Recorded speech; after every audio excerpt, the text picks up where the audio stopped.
El siglo XX estuvo marcado por grandes cambios sociales alrededor del mundo, y hoy les voy a mostrar uno de estos. Desde su fundación, los Estados Unidos de América han estado marcados fuertemente por la discriminación y el racismo, dos fenómenos que traen problemas incluso al día de hoy. Pero esto fue cambiando, gracias a la lucha de incontables personas que querían ver este mundo como un lugar mejor. Hoy conocerán uno de estos puntos de no retorno en contra del racismo. Y este fue protagonizado por un padre que no pedía nada para sí, sino que solo esperaba que la sociedad tratara a su hija en un plano de igualdad. Les presento el comienzo del fin de la segregación racial en los Estados Unidos de América, por medio del caso Brown versus Board of Education. En 1868, como resultado de la Guerra Civil estadounidense, se aprobó la 14ª enmienda constitucional, la cual, entre otras cosas, reconocía la protección legal igualitaria. También pone fin a la esclavitud, al menos en un sentido legal, la cual había sufrido principalmente la comunidad afrodescendiente. Si bien la 14ª enmienda representaba una mejora en un ámbito legal, este no tuvo las consecuencias que uno podría esperar, y es que el racismo siguió existiendo. Porque cambiar una norma no altera el corazón de las personas, y esto se puede ver por medio de la interpretación que los Estados Unidos le dieron al principio de protección legal igualitaria frente a la comunidad afrodescendiente. En 1896, por medio del caso Plessy versus Ferguson, se estableció el principio de separados pero iguales, el cual en pocas palabras consiste en que puedes mantener separadas a las dos supuestas razas, con tal que les des acceso a ambas a los mismos servicios y a las mismas cosas. Por poner un ejemplo, si es que existe una escuela para blancos y otra para negros, un hospital para blancos y otro para negros, y una tiendita para blancos y otra para negros, en teoría estarías cumpliendo con el principio de protección legal igualitaria por el hecho de que ambos grupos humanos tienen acceso a los mismos servicios. Te podrás dar cuenta de lo que está mal con esto. Y es que aunque garantices el acceso a los servicios, la realidad es que estos varían en gran manera para un grupo humano que para otro. Los fondos que se obtenían tanto de iniciativa privada como del Estado iban mayoritariamente a los servicios de las personas blancas, en detrimento de las personas de la comunidad afrodescendiente. Por este y otros motivos, el acceso a las cosas y a los servicios por parte de la comunidad afrodescendiente no era igual. Y ahora, por medio de una sentencia de la Corte Suprema, tenías algo con lo cual validar esa diferencia y esa desigualdad. Para mayor entendimiento puedes buscar las imágenes en Google, en la cual podrás ver cómo se diferenciaba el acceso a las cosas entre las personas blancas y negras, desde simples lavabos hasta el acceso a espacios públicos. En muchos casos validado por normas estatales, mayoritariamente de los estados del sur, donde la segregación estaba mucho más normalizada e institucionalizada. Durante 60 años se aplicó el principio de separados pero iguales, y ya era momento de cambiar. Este cambio estaría encabezado por la Asociación Nacional para el Avance de las Personas de Color, o NAACP por sus siglas en inglés, quienes habían estado luchando desde principios del siglo XX en contra del racismo con el fin de mejorar las condiciones de la comunidad afroamericana, cuya lucha daría como resultado el fin del principio de separados pero iguales. Quienes protagonizarían este cambio fueron dos personas. Por un lado estaba Oliver Brown, un padre de familia, soldador en una empresa ferroviaria y que estaba estudiando para ser predicador, y su pequeña hija Linda Brown, que para el año 1951 tenía 13 años. Como toda persona de su edad, Linda Brown tenía que ir a la escuela. Pero en vez de poder ir a la escuela que quedaba a 7 cuadras de su casa, tenía que recorrer varios kilómetros para poder asistir a la escuela para afroamericanos más cercana que tenía. El señor Brown siempre quiso lo mejor para su hija, y siempre esperó que la trataran con igualdad. Y sabía que tener que recorrer kilómetros a una escuela solo para afrodescendientes era una ruptura a esta igualdad que tanto era prometida por la Constitución. Convencido por un amigo de la infancia y miembro del NAACP, Oliver Brown decidió inscribir a su hija en la escuela más cercana, que estaba destinada a personas blancas. Si era un éxito, lograría la igualdad que tanto deseaba para su hija, pero si no, este sería un caso que se podría llevar ante las cortes. Un día, Oliver Brown llevó a su hija de la mano y caminando hasta la escuela más cercana con el fin de que Linda Brown fuera inscrita en dicha institución. Después de un intercambio de palabras, la respuesta fue desilusionante. Linda Brown fue inadmitida en una escuela pública solo por el color de su piel. Eso sí, ellos no fueron los únicos.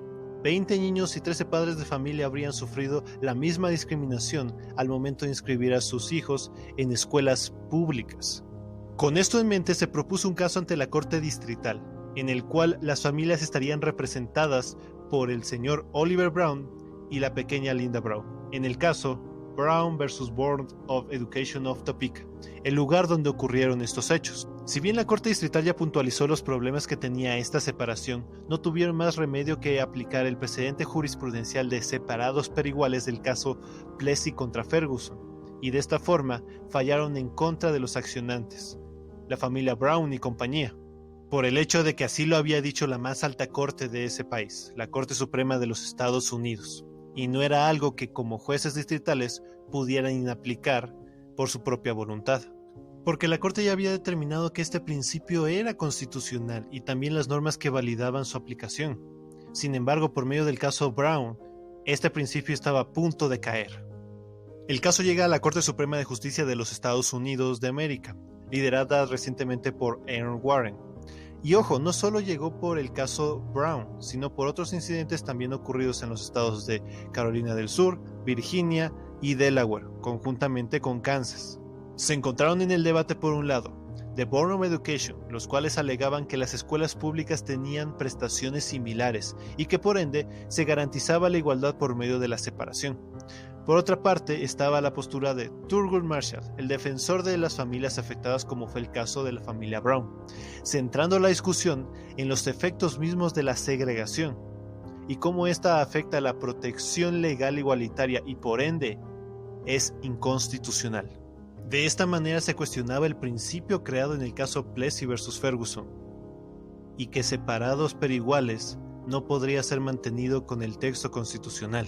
Gracias a Thurgood Marshall, se pudo evidenciar que la segregación racial no puede equivaler a la igualdad constitucional, porque esta necesariamente va a traer un trato y una protección legal distinta a un grupo humano que a otro. Eso sin contar con otros efectos que produce la misma segregación racial. Pese a que hubo desacuerdos en la forma de aplicación de la sentencia, en el año 1954 la Corte Suprema de Justicia de los Estados Unidos de América tomó una decisión que representa un punto sin retorno en la lucha contra el racismo.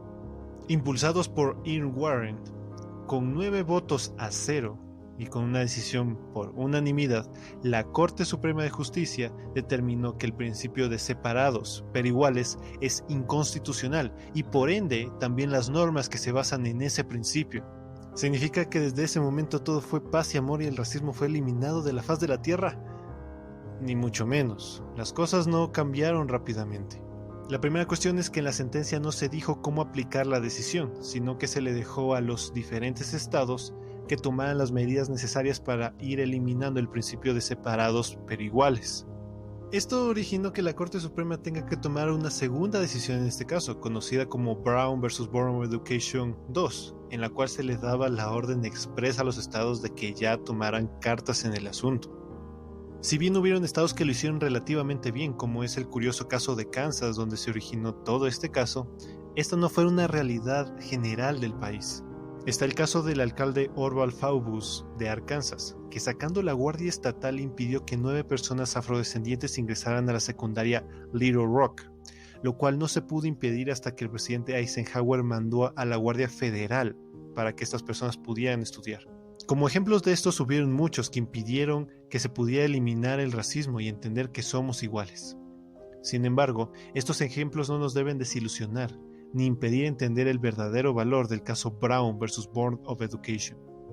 El caso Brown, representado por un padre y su pequeña hija, nos sirven como un inicio y un punto de no retorno frente a la lucha contra la discriminación, y el punto de partida de muchos otros cambios más en favor y en pos de la igualdad. Años más tarde, la señora Rosa Parks se opondría a cambiar su asiento en el autobús debido a su color de piel, representando un acto de resistencia en contra de esta idea de separados pero iguales. El predicador Martin Luther King Jr., por medio de protestas pacíficas, logró grandes avances en derechos civiles y dio uno de los mejores discursos que la humanidad ha podido escuchar. por medio de un sueño que tenía, en el cual mostraba su deseo de unidad sin distinción alguna. El derecho también cambió. En el 64 se aprobó el Civil Rights Act, en el 65 el Voting Rights Act y en el 68 el Fair House Act. Por medio de esto se apaleaba la discriminación que durante tanto tiempo habían afectado a las personas de la comunidad afroamericana. El abogado Thurgood Marshall se convertiría una década más tarde del caso Brown en el primer juez de la Corte Suprema de los Estados Unidos de ascendencia afroamericana. La segregación en bares, restaurantes e incluso en escuelas comenzó a desaparecer, permitiendo que personas de tez morena y de tez blanca pudieran convivir juntamente y en paz.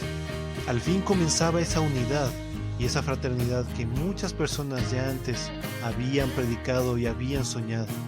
El ambiente ya estaba dado para que se pudiera hablar en un plano de igualdad, sin importar el color de piel que pueda poseer una u otra persona. Por medio de la utilización de figuras jurídicas y de la decisión de la más alta corte del país, se daba por inicio el fin de la segregación racial en los Estados Unidos de América. Es verdad que faltan muchas cosas por hacer y no debemos olvidarlo, pero tampoco debemos olvidar todo lo que se ha podido conseguir. El esfuerzo incansable de un sinnúmero de personas que siempre soñaron y lucharon con el fin de hacer de este mundo un lugar mejor para todos los que vivimos en él. Cambios en nuestra sociedad que a veces pueden venir del lugar más humilde que podemos imaginar, como un padre que luchó y trabajó incansablemente con el fin de darle a su pequeña hija un futuro mejor, y con el único deseo, no para él, sino para su hija, de que sea tratada en igualdad. Por medio de este video deseamos recordar a aquellos héroes humildes que marcaron la historia, pero también reconocer en el presente a personas muy importantes. Para aquellos que han luchado de forma abnegada y valiente, con el fin de darnos un mejor mañana, que nos han criado, nos han guiado. Del fondo de nuestro corazón les decimos muchas gracias y espero que tengan un feliz Día del Padre.